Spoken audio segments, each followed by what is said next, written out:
Hey, babies and babies. Hey, babies and babies. Hi, everyone. Hi, everyone. Hi, everyone. What's up? UVA makes us work the whole day today. No UVA versus Cooper Flag today, Han. Sorry, Han. They lost. That's correct. Yes, that would be correct. Yes. All right. March sadness. We don't get the half day. Oh, well. Yeah. Whatever, guys. Whatever, guys. What's going on, Callow? How are you? Hey, I am good. I appreciated the short work day yesterday, only because I didn't get home until 2 a.m. from Caps. So like this is a week where I need the every little bit helps when it comes to sleep. So yeah, you'll be doing that again tonight. Caps Kings. We'll get to that in a little bit. All right. Let me start with what's going on. The news. The news. All right. All the people who are very upset that the Commanders only got Deebo Samuel, Laramie Tunsil, and Javon Kinlaw. Quiet down. They're filling out the roster. They have a lot of people to acquire and get. But what they're doing now makes a lot of sense to me in that what are you swinging for? Most of the big players are off the market anyway.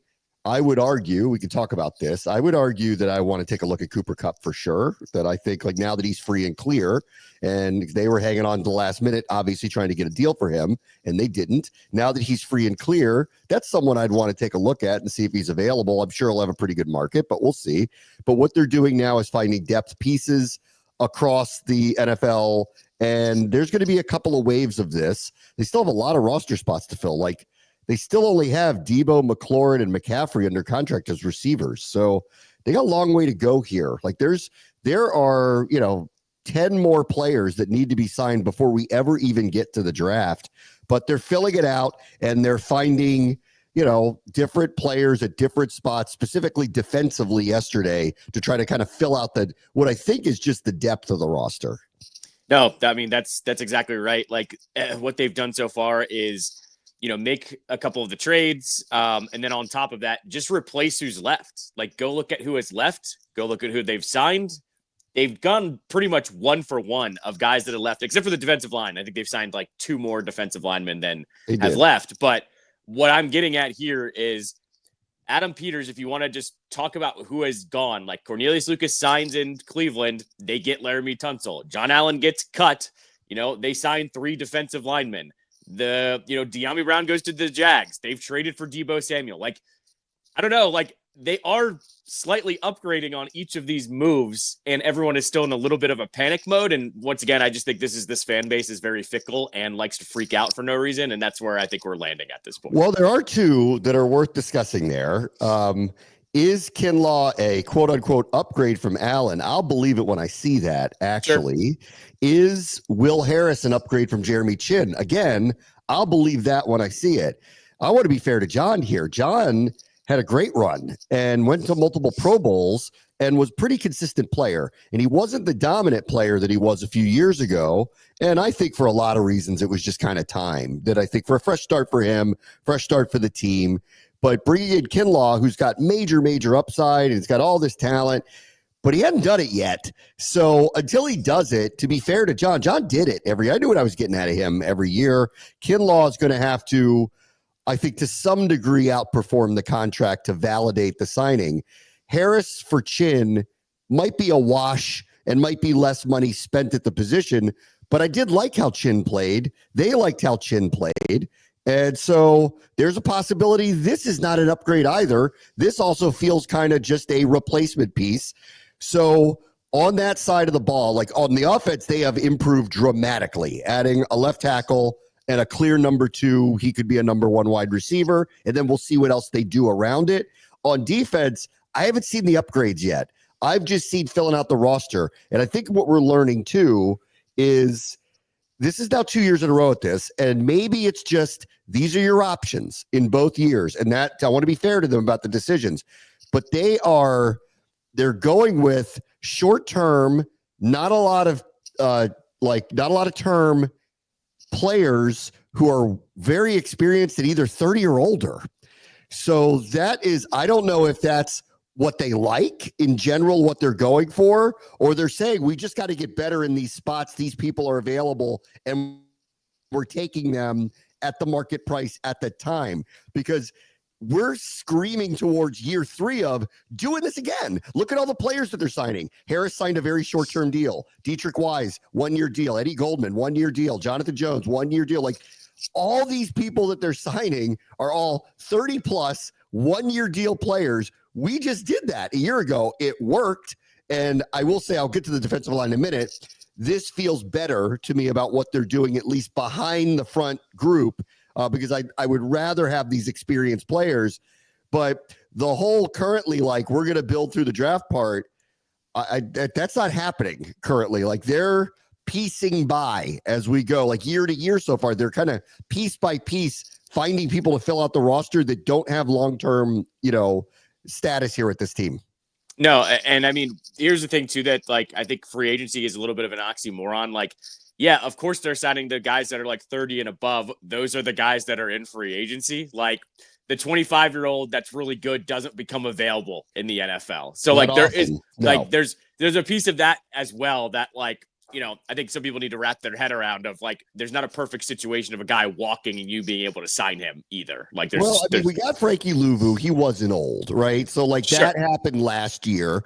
The Eagles, like, often you'll find this, you get like some kind of diamond in the rough steal. That's Zach Bond. Like the Saints clearly didn't know what they had in him, and the Eagles saw it, brought him in. That was the hit of the offseason. But I agree, it's rare. And what you're finding now is they're going with depth, and it's needed on the defensive side of the ball, because when the only move that was made initially was Kinlaw, well, they had to replace John with a front-end starter. I know there's been a lot of discussion about the price point of the contract, and I'll hear it out to a degree. I would really need to know, and I don't know, like, I don't think he's a big enough name that Schefter does a segment on SportsCenter where they ask him, why did he get that much money? Like what was the market? But I would love to find out behind the scenes. There had to have been other suitors. Like, there can't possibly, I don't think they just threw a number at him and he took it. They don't seem like the type of group that negotiates that way and just throws money to anybody. That's not what they've done thus far with literally anybody else. So I think, and I have to believe, there was a bigger market than you probably think, and that there were others that valued him at this number too, whether you think the number was right or wrong.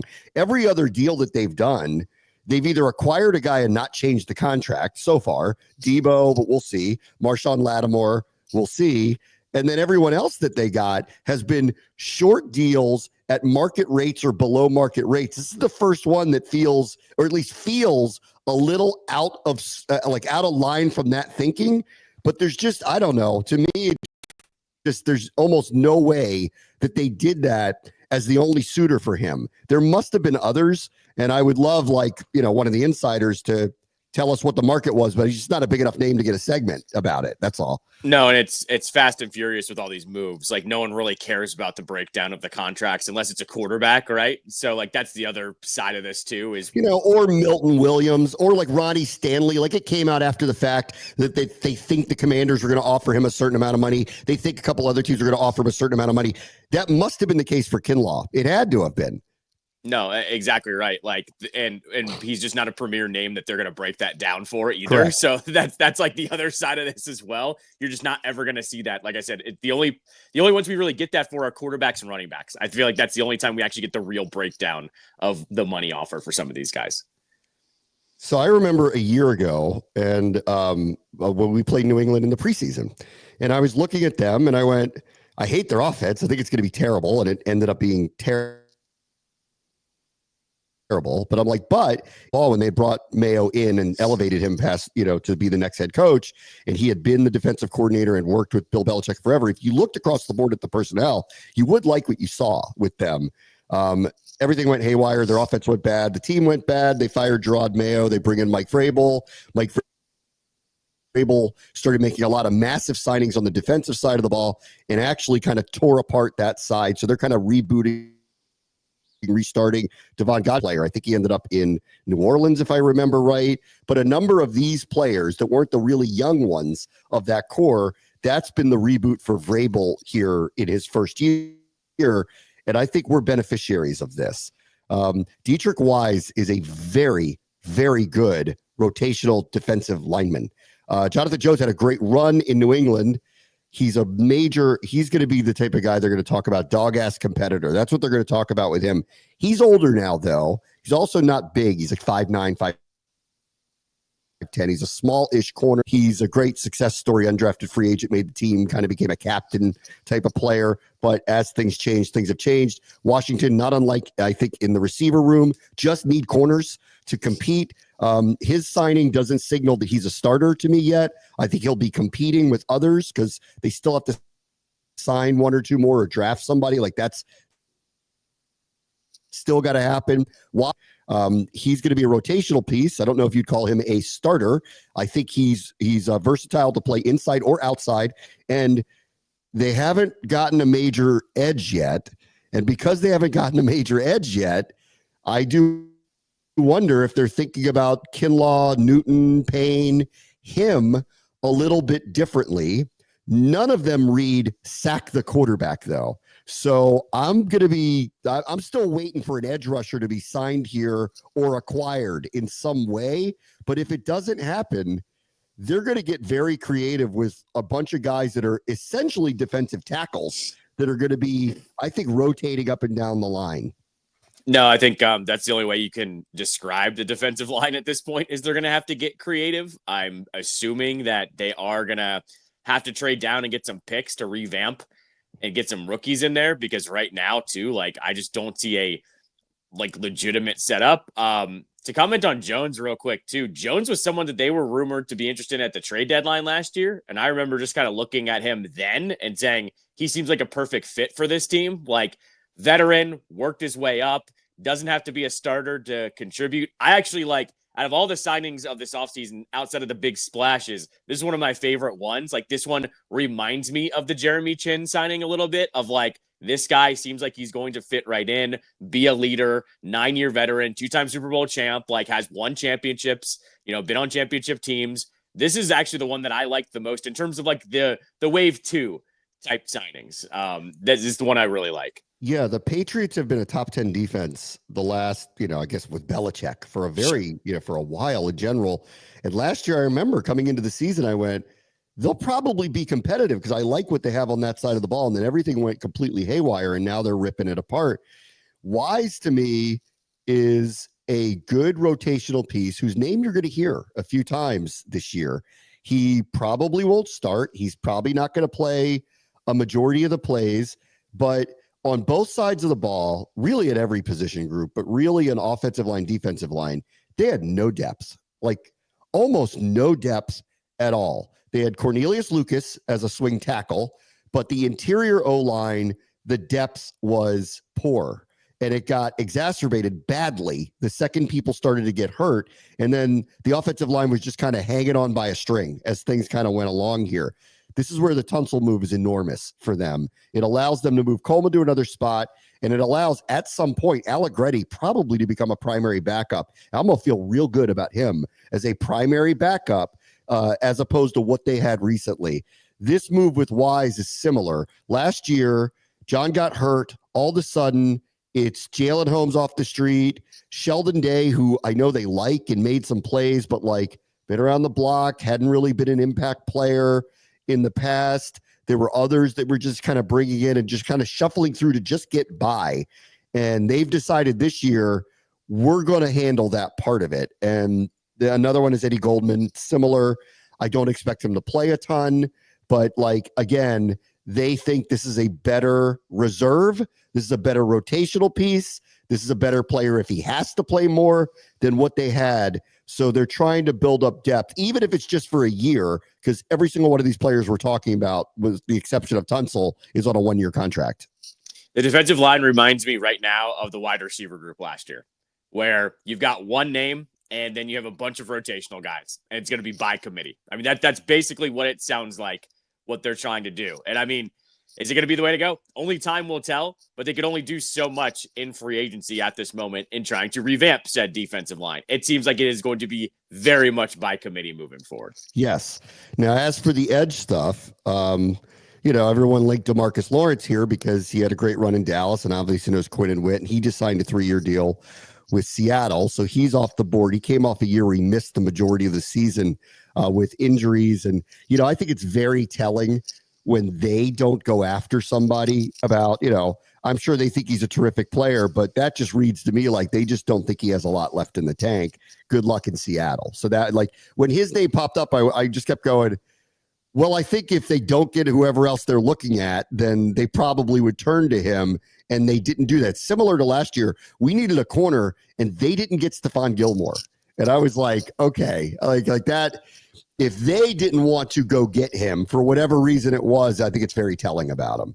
No, absolutely. And I also think this is when they are really honing into, will this guy fit in with a locker room too? I'm not saying this to disparage DeMarcus Lawrence or anything, but I also think that's a big factor here. When they don't go after somebody that on the stat sheet looks like they could contribute to this roster and they don't go after them, whether it's money or the locker room, it just means that they don't think it's going to be a fit here. And it could be one or both of those things, or even other things that I'm not even thinking about. But it told me everything I need to know that it took Lawrence that long to sign somewhere, and it wasn't here, essentially. The one I wish we got is this one now, because we didn't get to talk about this. It happened a couple days ago. Buffalo got a deal on Joey Bosa. I mean, that's the deal of the offseason so far. Obviously, it's dependent on him playing because he's missed so much time. 1 year, $12.5 million. That's a bargain. So that's the one I've seen so far where I went, oh, they got a deal on that guy, and we need that position bad. I would have given up that for him in a second. I wouldn't even have thought about that. I bet there's other teams around the league going, that's all he ended up getting? Really? Okay.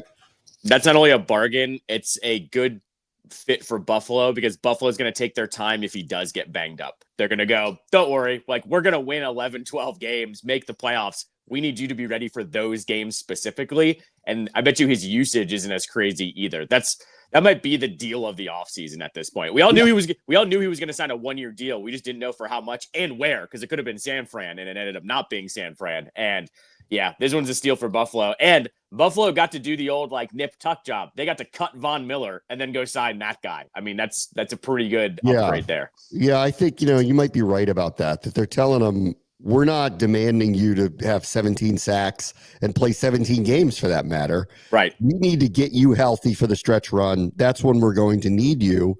And that's probably a pretty good selling point. Plus, like, you're going to a team that's in the playoffs every single year. That's probably a pretty good selling point. If you're San Francisco, like, if I'm him, I mean, like, does he want to play with his brother? I don't know. Maybe he wants to play with his brother one day. I don't know. But I'd be watching what's going on there and going, I don't know, guys. Like, I've seen like 10 departures from this team. The other ones that aren't gone yet, Christian McCaffrey, is he even playing? Like Trent Williams, like, what's his deal? Like, you haven't signed Purdy yet. Are you signing Purdy? Like, there's a lot there that probably isn't as attractive. They're having a reset year. They kind of signaled that the second they said, okay, we'll trade Depot. Like, they've kind of signaled they're doing it. Their best offensive lineman just signed in Green Bay. Like, they might have a down year. Like, they might be resetting, trying to restock for Purdy, which is going to be very interesting if that actually works out, because we're going to find out if he can play with sub-tier talent than what he's had. And I don't know. Like, they feel like Dallas to me a year ago, where I go, they're just not going to be as good. And I know they came off this year with a bad record because of all the injuries, but now their whole team's different. Like, they might not be that good because they don't have the talent to be that good this year.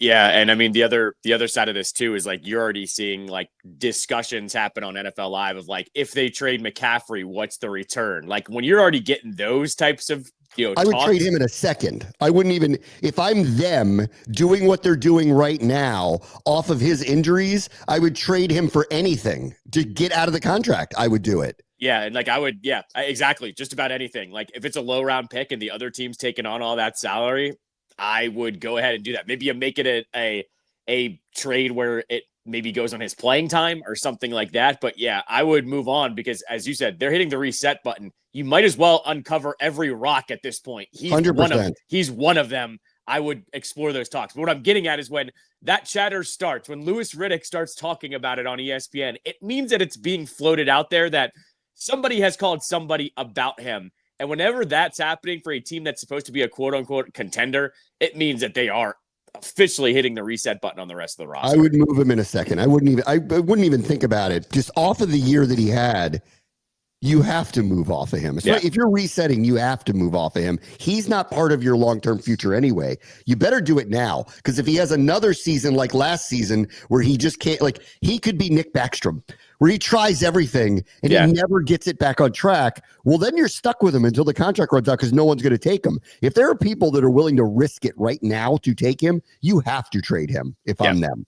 The latest on Trey Hendrickson is nothing other than a bunch of people were floating like the Falcons might be interested in him. It does feel like what I thought when I saw this interview with him. He did a short interview with a local station in Cincinnati, and he kind of just said out loud, like, I don't have a problem coming back here. Like, it wasn't I'm putting my foot down and I want to leave. He wants to play there. He just wants to get paid. And they're saying, we're only going to pay you this, and we have you under contract. And if you can get exactly what we want, we would entertain it. And I just don't think we're giving up a first-round pick, and I'm not sure anybody's giving up a first-round pick. I would be surprised if Adam Peters said, okay, fine, here's a first-round pick. And I think that would have happened by now, actually, if that's what it was.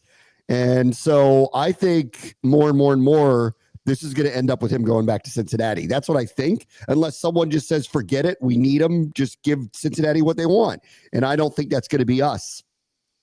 No, I don't think it's us either, especially once they made that Tunsil trade. Adam Peters lost all of his maneuverability in the draft. Like, he still has the first and second round pick, but you're going to need both of those picks to move around if you want to acquire more picks for this year or next year's draft. I don't see him making this move here just because it really leaves the cupboard bare of trying to even be able to recoup some picks either this year or next year, whichever he decides to do. Because I think he's going to try to do both. And I told you, I think 2 weeks after the season ended, I thought they were going to trade out of the first round. They almost have to trade out of the first round to fill out the roster to get more young talent. I just don't see it with Hendrickson. And the other thing that I think is weird here is the Bengals. Remember, the initial report was like late second, early third. Now all of a sudden it's up to a first rounder. It's almost like the Bengals kind of were like, oh, that's too low. Like, we need to reset the price. And now all these other teams are going, no, we're not doing that for Trey Hendrickson. Like, he's not a superstar. He's not Myles Garrett. Like, he's a very good player. He can get a lot of sacks. Like, I'm not trying to disparage Hendrickson here, but that's worth it for a guy like Garrett that moves the needle and is going to sell you a bunch of jerseys and stuff like that. You can market around him. I don't see Hendrickson being that type of player, and I just don't see a lot of people wanting to move a bunch of picks for that type of player is what I'm getting at. I think you hit the nail on the head. I think he's a really, really, really good player, a really high-end player. For the right price, I want him. Like, he'd be a massive upgrade for what we have. He is not Myles Garrett. Right. He is not Nick Bosa. Right. He is not TJ Watt. Like, he is not that level. There is a different level. He's not one of those players. I think Jared Verse might become that. Like, he is not one of those players yet. We'll see. But he is really, really good. He's at a spot that they need very badly. But I'm with you. And I think, do you pay this kind of premium, your first round pick and a $30+ million deal to get him in here, and he's 30? No. I think that's but you've got to be patient to want to do that. And it takes discipline, because they did go get Tunsil, right? They're going to end up paying him, but they have him on, I wouldn't call it affordable, but a good number actually for the next couple of years, unless he complains he wants a new contract. So we'll have to wait and see. They got Debo, but that wasn't even a high price. I'd pay a 5th round pick for him in a heartbeat. I would. Yeah. That's a no-brainer to get someone of that level for that price point. But again, you do have to deal with this contract very, very soon. Whether it's now or next year, you have to deal with this contract very, very soon. In this case, he wants to get paid. So he's not going to show up here. So now you got to give them a first round pick, and you got to give him $30+ million a year over a 3, 4, 5 year deal. It's not that attractive. If you're willing to take a 4th round pick for him, I would then say, okay, weigh it. What's the money worth to you? It's a massive upgrade. You clearly think you can win the Super Bowl, even with a group that we're talking about that needs still a lot of work to fill out a roster that isn't the Eagles roster. Like, we're still filling this whole thing out. But you, by the moves you've made, feel like we could make a run. You went and got a Pro Bowl left tackle and a Pro Bowl wide receiver to try to upgrade things. So it's not like you're sitting around going, we're still in year 2 of the rebuild. No, you feel like you're putting some bullets in the gun. He feels too expensive to me. And it probably feels too expensive to everybody, which is why it hasn't moved yet. No, I think it's about right. And I also think this also could be back to what I kind of have predicted too. Like this could be the Bengals holding out, making the price high right now. And then after the draft, them going, okay, here's the price for next year's draft picks too. Like I wouldn't be surprised if that's a part of this as well. Like, especially if it's going to drag out. Like, here's the other thing about the Bengals that's kind of crazy. They have 3 major contracts they need to work out. They haven't like banged out one of them yet. None of them. Like that's what's crazy to me is like the Chase one is easy, guys. Just give him the biggest contract. Like he is, if he's not the best receiver, he's close to it. He's 25 years old. This is not hard. Just give him the money. And that's where like my mind is blown right now is like you have 3 contracts, get one of them done so you can start moving the dominoes on your own salary cap, and they haven't done that yet. So this is the other part of the Hendrickson thing. He's clearly number 3 out of the 3 contracts that they have sitting out there. If that keeps festering and keeps sitting there, well, he's gonna get traded eventually. It's just gonna be for how much, and I'm not buying high is what I'm getting at here with Hendrickson. I think he's gonna be available for a little bit. Back to the Commanders. Derek Forrest, Benjamin St. Juice land. Derek Forrest goes to Buffalo. Good spot for him. Benjamin St. Juice ends up in LA with the Chargers. Oh, he gets to work with Harbaugh. Good. I wish him a lot of luck with that. Obviously, these are 2 very different scenarios. St. Juice, you know what? Like, here's why I ended up on him. He's a hard worker. He's a good guy. Like, he tried really hard. He just wasn't good enough.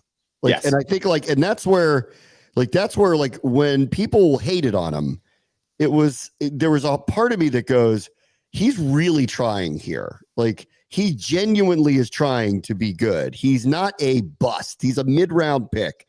He got put into a position. They tried their best with him and it just wasn't good enough. And so listen, I like him. I met his dad. I think his dad was really cool. I got to know him a little bit. And so, I get to know these guys a little bit differently than others. I hated when fan bases, especially ours, turn on somebody, and I feel like it's a little unjustified. Like if somebody's like not trying hard, or that's where I go, all right, unleash the hounds, because that's just not going to be acceptable. That's not what was going on with him. He's in the NFL. And these receivers were better than him. That's all it was. And so I hope he gets unlocked, whatever it is out there, because I'll tell the people in LA, you're getting a guy who's going to bring his A game, who's going to try hard. It's just have an expectation level of what he is. He's not a number 1 corner in the NFL. And this team forced him in some ways to be a number 1 corner because they had no other options. So that's what ended up happening with him. And with Forrest, he's a curious one. I really like him. I thought he played with the play style that they really liked. He was injured back in the spring. They brought in Jeremy Chin. Percy Butler's got a lot of speed. They liked him. And Forrest just never got into the rotation. It just never happened. And I think there were a lot of us, like there were a few times his name would pop up when Joe Witt would do his weekly press conference. And we're like, are you ever going to let him play? Basically, like we think you'd like him if you actually put him out there.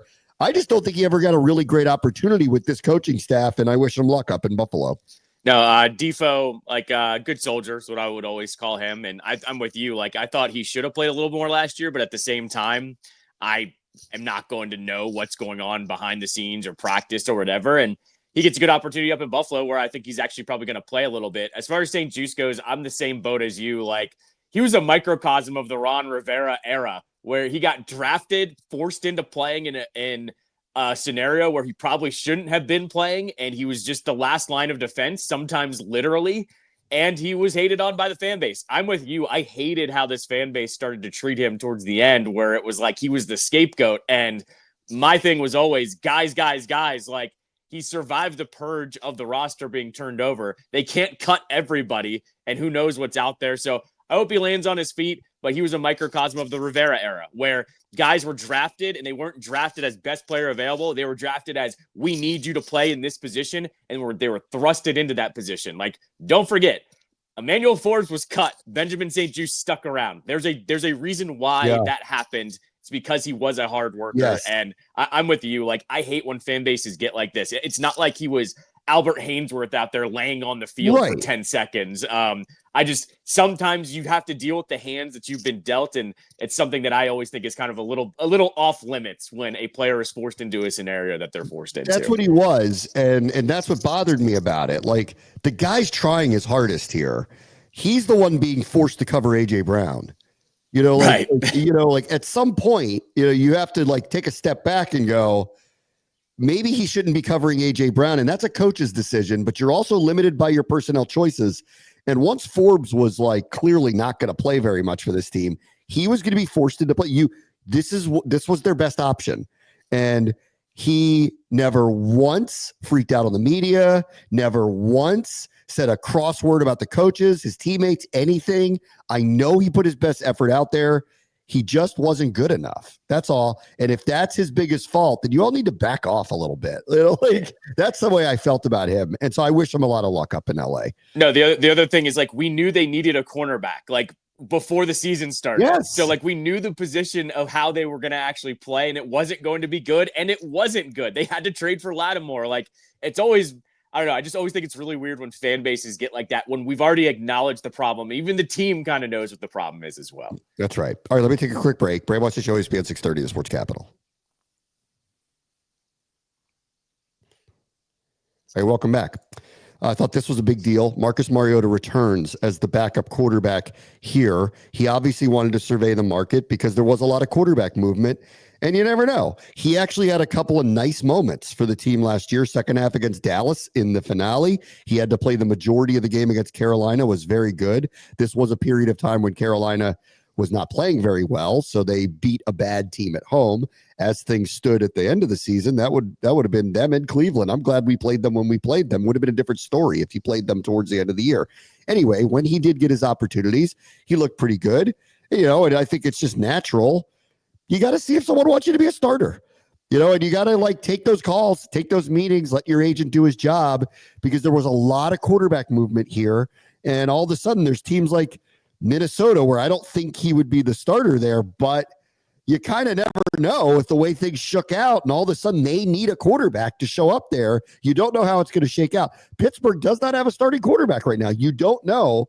He played, I don't think it'd be Arthur Smith again, but he played for Arthur Smith. Like, you don't know. So I think they took those jobs. He took the calls, and I'm glad he ended up here because he was a big part of the mentorship for Jaden Daniels. And it's nice to have him back. And considering the way he looked in the limited moments he actually played, I feel good if Jaden twists his ankle and has to go out for a half, that he's going to help us win. So I'm glad he's back. No, I think, the one that he had to listen for, that I think he was probably like, there was probably at least a chatter about it, was the Raiders, like Pete Carroll, Chip Kelly, like the connections were all there that maybe he made a return to Vegas. But as soon as they traded for Geno, they weren't going to sign him. Seattle clearly wasn't going to get him because they were going to be in on Darnold. And then you look at the other teams that have legitimate quarterback openings. It's the Giants. It's the Jets.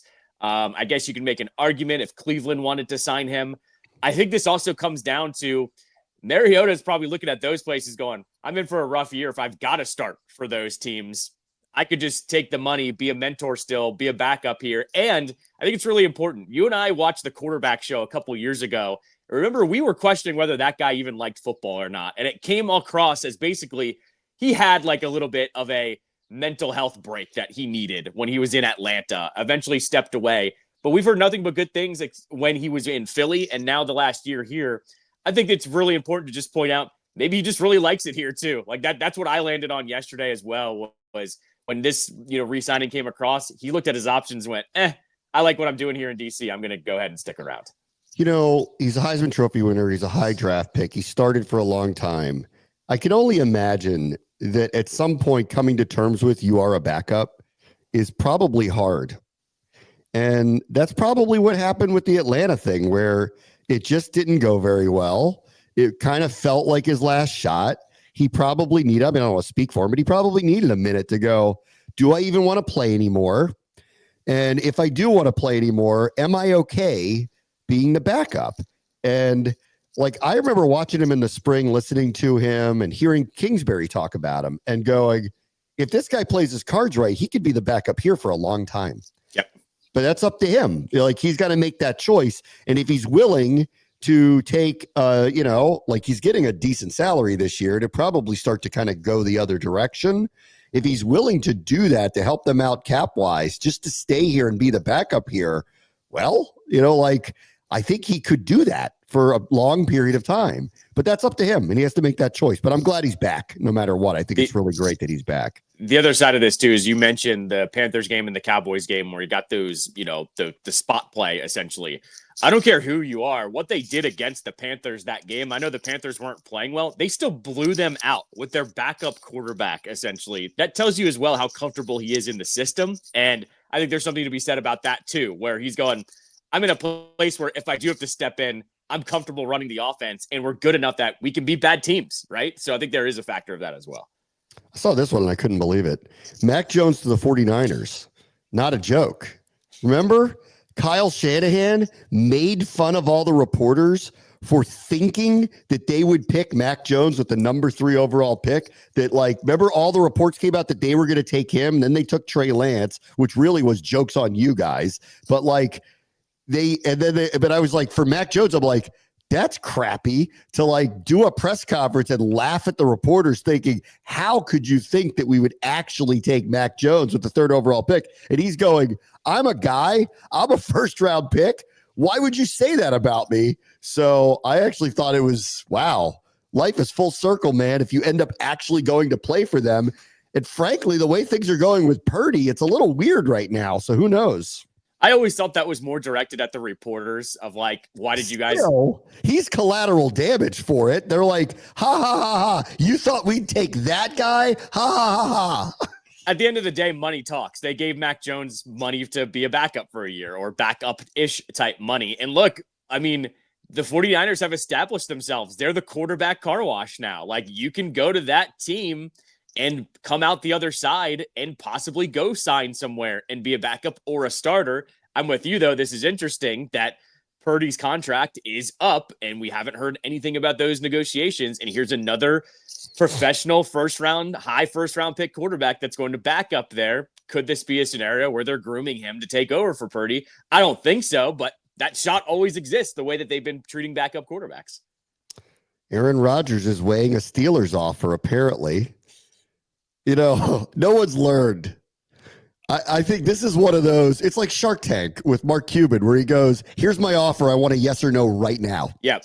No, exactly. You're not going into the yurt. You're not going to go walk on the beach in a robe. You're not going to pray to the astronomy that you believe in this week. You're not going to take wild drugs to figure it out. You're not going to go on McAfee and have a therapy session about it that will turn into a discussion about critical race theory. That's not what we're doing, okay? You're either taking this or you're not. And they're letting it dangle out there. And Rodgers is forever going to be Rodgers, and he's milking it. He is totally milking it. How does he not know where he's going right now? The Seahawks traded Geno Smith and signed Sam Darnold before the tampering period opened, by the way, guys. Tom Brady had Matthew Stafford at his house in Montana before the tampering period started, guys. He knows where he's going. He's just milking this. The other side of this, too, is I saw the Roto Wire one-liner, and it was Steelers and Giants waiting to hear from Rodgers. And I'm like, you guys never learn. All of you. What do you mean waiting to hear from him? If he doesn't get back to you, move on.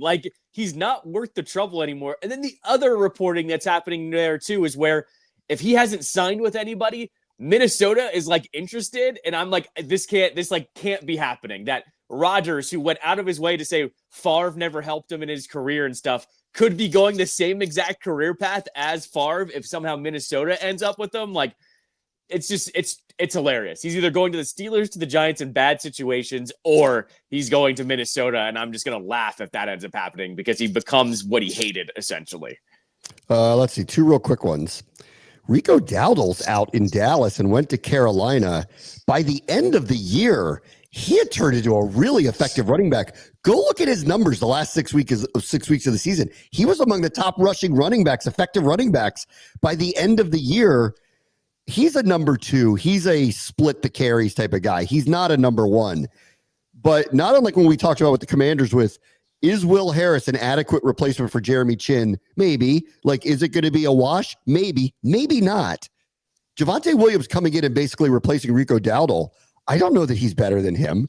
So here's a position of need for them that I think got weakened. I didn't even think it was even possible they would let him walk, because how much money is he getting? But they let him. So I was surprised by that. This screams Dallas is going running back first round pick. Like, I don't know what else they're. Yeah, like I mean, if he's there, but like this screams first round pick, whoever the best running back is. This is Jerry's move. Like, Jerry always does this. They're going to take the best running back first round now, and they're going to call it a day at that position. This one infuriated me. AJ Dillon is going to be the backup to Saquon Barkley. So just when you get tired of chasing that guy around, they're going to put some wrecking ball in for a series or two to break the will of your defensive front. That's what they're doing. That's all that is. They might as well have signed Refrigerator Perry and just said, here you go. That one, I watched this and I went, he's the backup? Oh, God. He will have a game because the team will be so tired in the second half when he comes in, where he has 7 carries for 95 yards, and he's not even that kind of running back. But he will, because they'll be so worn down trying to deal with that offense. He comes in, he's just going to run people over. I can't take credit for this because I saw it on Twitter. First team all quad running back tandem. Like, that's what that is. Dude's at the biggest quads in the NFL, essentially. I saw that and I was like, come on, man. Like, why do you guys have to keep making these really smart moves? I hate it. Come on. What are we doing here? Hated it. All right, be right back. Brave Bucks to show ESPN 630 Sports Capital. All right, welcome back. Yes, sir. My alma mater was hot last night. I went to Bender Arena to see American University qualify for the NCAA tournament for the first time in over 10 years. They hosted in the Patriot League, the top seeds host the conference tournament games. They were actually the 2 seed after being co-regular season champions with Bucknell, but Navy beat Bucknell, and then AU played Navy, and they had lost to Navy twice earlier in the year and just smoked them. Did you see the beginning of the game, though? I didn't see it. Happened? I didn't see it. I saw the scoreboard. I did not see the actual game, though. Okay, you're going to love this. Maybe 2 minutes into the game, a Navy player, after a made bucket, when is running down the court with an AU player, everyone's eyes are where the ball is. Nobody's eyes are where this play happens. It's down on the other end of the court where Navy's coming. One of the AU players doubles over and goes down on the court. Referees have to stop play. They go and watch the replay of it. They don't show this in the arena. Probably better off they didn't, but I did subsequently see it on CBS after they aired it. This dude just came up and sucker punched an AU guy in the you-know-what. What? Yes. For like no reason? Well, there had to be a reason. But he did, and it's clear that he did it. And he's like the guy who's made the most threes for them the whole year. Oh, so 90 seconds into the game, they ejected him. They kicked him out, and it was real chippy. This game was like, if you like chippy basketball, this was real chippy basketball. But I don't think I've ever seen that before. Obviously, I don't know what was said or what was going on, but we just saw a guy doubled over, and everybody's going, what in the world's going on? The refs wisely stopped play, separated the teams, moved them away from one another because they were mad, watched the replay, and it was I can't believe it. I was like, wow, I can't believe that guy did that. That's one of the more insane things I've heard as of late. I'm now curious of what provoked that 90 seconds into a game, because it's not like there was some history there. So I'm curious both ways on that one. It was. As for AU, first off, Dwayne Simpkins. I mean, this is only his second year. This team hadn't been in the NC, hadn't won the Patriot League in over 10 years. This is not a power school. Colgate had won this tournament 4 years in a row. They beat them 3 times this year. Like, I gotta hand it to him. Like, he's done a marvelous job with them, and I hope he stays for a while because he's done such a marvelous job. You know how this goes. He's been a godsend for them. I bought tickets last year to them to support him because I just knew it. I'm like, you all got the right guy. and he was just outstanding. He was very fortunate this year. The majority of his veteran players came back, and in a league like this, if you have the veteran players come back and play for you, that you give yourself a real shot. They won over 20 games this year. It's hard to do when you play an out of conference schedule where you're playing, you're going to take some lumps. So they did really, really well this year. I congratulate them. Everybody walking out of the arena assume that they're going to be sent to Dayton and be part of the first four. I really, really hope that doesn't happen, because that doesn't feel like being in the NCAA tournament to me. But I'm hoping they get into the main bracket one way or the other, and I wish them luck. And I'm waiting for Sunday to see where they end up. Who knows? Yeah, I mean, for sure, if they are in the first four, it still counts. Like, don't discount that. They still get to be on the primetime stage if they do that. So don't discount it.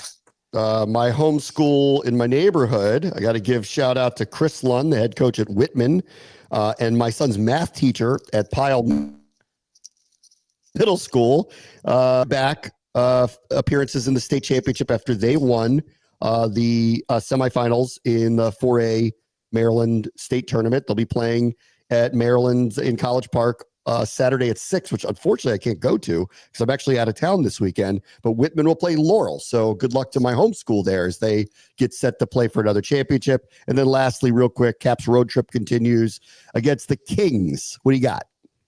First off of Tuesday's game against the Ducks, insanely great game. Protas getting his first hat trick was fantastic. Really good moment. Protas scored 6 goals last year. He has 28 on the year. Now talk about a insane contract extension they gave him last year. They're really making money. As far as it goes for Kings tonight, if you remember when the Kings were here back in town in 2024, they killed them. I think it was like a 3-1 game or 3-0 game like that. I expect kind of the same here. It was the first game you heard Pierre-Luc Dubois kind of say something along the lines of, I really wanted to win that game. I expect more of the same, especially when the lights are kind of bright here. I expect Dubois to play really well. I expect Ovechkin to play really well. And go look on the other side. Old friend Darcy Kemper is going to be starting for them most likely. So I expect another win, though, by the Caps. They're completely rolling right now, playing really well. The old Carbs locker room speeches are becoming all-time now. I expect another pretty handed win in LA. Give me like a 4-2, 3-1 type victory again here. Right. They had a touchdown Washington in Anaheim, right? They did. I mean, right. They did. Yeah. They blew them. It was a third period. Like, all right, let's turn it on, boys. And they scored 4 goals or 3 goals in the third period to just, wipe them out, essentially. It was a really, really good win for them in Anaheim. Ton of Caps fans were there, by the way. Another conversation for another day, but like after the Marchand trade, like I saw a couple segments and people were not one person mentioned them as winning the Eastern Conference. They were like, now it's Florida, or like now it's this. And I'm like, like, I don't know, man, this team is boat racing the whole conference and doesn't seem to be slowing down. So disrespect them at your own risk. You're right. I think this Commanders Caps thing, it's very similar where you're sitting there. I'm like, okay, keep saying they're not going to do it because I don't know. I see no evidence that they won't at this point. I think as well, the hockey world in general is not anticipating Ryan Leonard like we're anticipating Ryan Leonard. Like you have the best team in the Eastern Conference. They're about to add their number 1 prospect who's perfect to play in the playoffs. We'll see how that shakes out.